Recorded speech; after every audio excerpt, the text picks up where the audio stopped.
Good evening, everybody. My name is Specialist Pinto, and today I'm going to be briefing you on military and professional bearings. Keep in mind that English is not my first language, so in case you guys have trouble understanding what I'm saying, I added some subtitles at the bottom of the screen. And also, if you guys have any questions, please write them down and save them for the end of the class. Okay, moving on. In today's brief, we'll be going over the definition and importance of military and professional bearings, right? And also, we're going to be going over why it is so important for soldiers to maintain the military and professional bearing standards set by the Army. If you think about it, right? Whenever you think about a soldier, think about professionalism, you think about integrity, discipline, and all of that comes with your military bearing and professional bearings.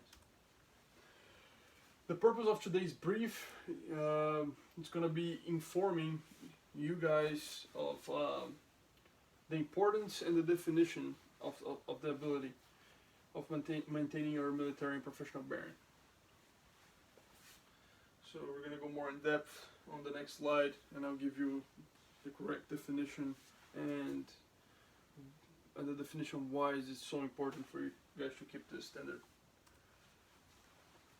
Okay, military and professional bearing, it's how every individual soldier conducts him or herself in a professional manner to bring credit upon oneself and the Army at all times. So what does that mean, right?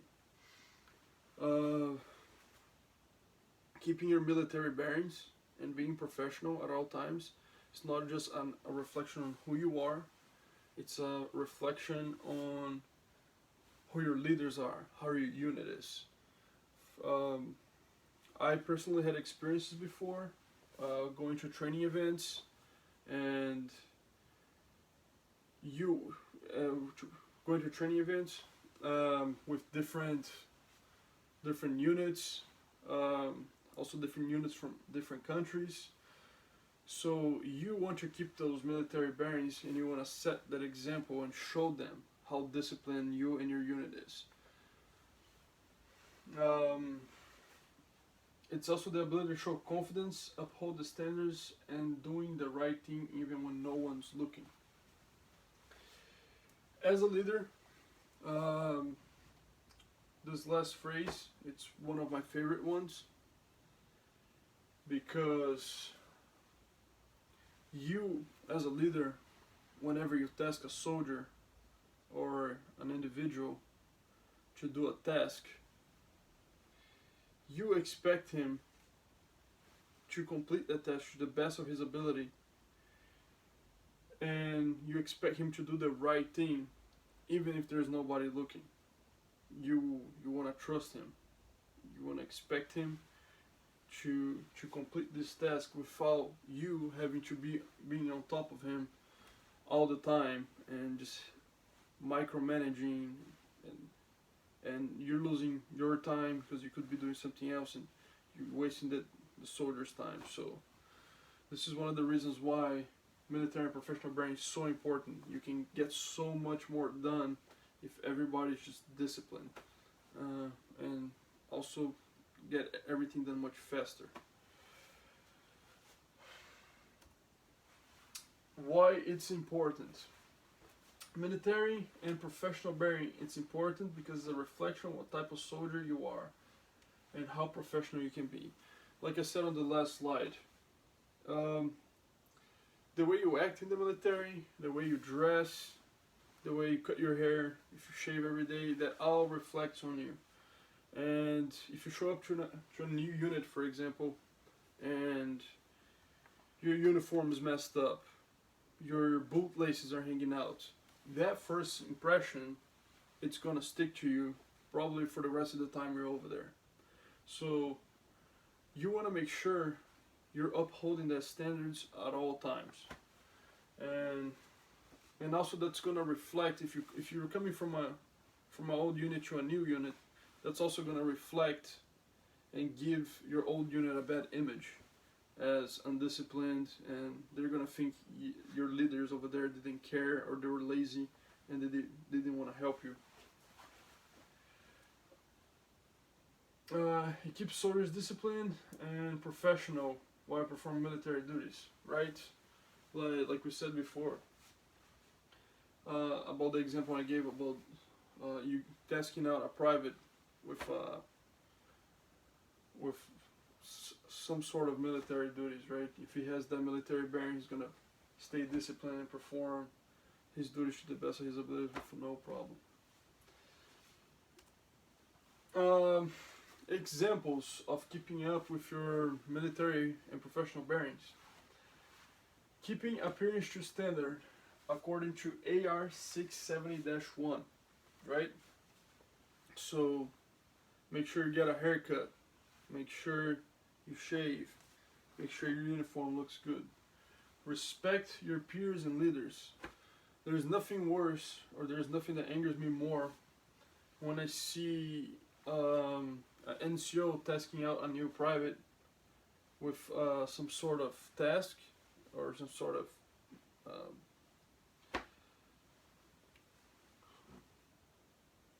task or some sort of duty, and you see that private just talking back to the NCO and trying to argue, asking why, asking questions. Why did he need to do this? Why is the other guy not doing it? So I think one, that looks really bad on the NCO, and two, that also looks really bad on the private. And I think that's a very unacceptable behavior. Go to the required position while talking to a commissioned officer and a non-commissioned officer. So I think this is a great example of military professional bearings, right? Especially when you're a neutral unit, or even if you know this persons for a long time, you always want to go to the correct position when talking to somebody that outranks you. For example, you don't want to show up to a new unit and your first sergeant comes up and tries to talk to you, and you're just talking to him with your hands and stuff like that. What does that tell him? That tells him that you don't have any discipline, that they didn't educate you the right way on your last unit. And same thing with officers. Whenever you show up to a unit, or you're walking around posts and an officer comes and tries to talk to you, you need to have that discipline and that respect for him to go to the required position while you're talking to him. And moving on, our summary. Let me just do this real fast. Our summary. Always strive to uphold the military and professional bearing standards. Always. Don't wait for somebody to tell you that you're fucked up. Just make sure you're squaring yourself away, and if you see your peers or even your leaders, if there's something wrong with them, don't be intimidated to go up and let them know that they're not doing the right thing. Do the right thing even when nobody's looking. I also believe in karma. I believe if you're doing the right thing, even if nobody's telling you what the right thing is, and everybody should know what the right thing is, it's gonna come back to you in a good form. And how you carry yourself reflect on you and your leaders. I already touched up a lot on this, but I want to talk about it for a little bit longer. Me as a leader, I would love to enforce the military bearings on new upcoming soldiers, because I have a pride that I know if one of my soldiers is fucked up, they're gonna look at me like I'm an unqualified leader. So for me, this is a big deal.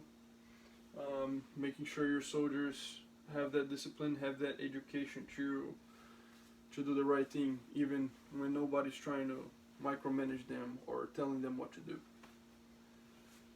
Okay, so this concludes my brief, and please, if you guys have any questions, now is the time. Thank you very much.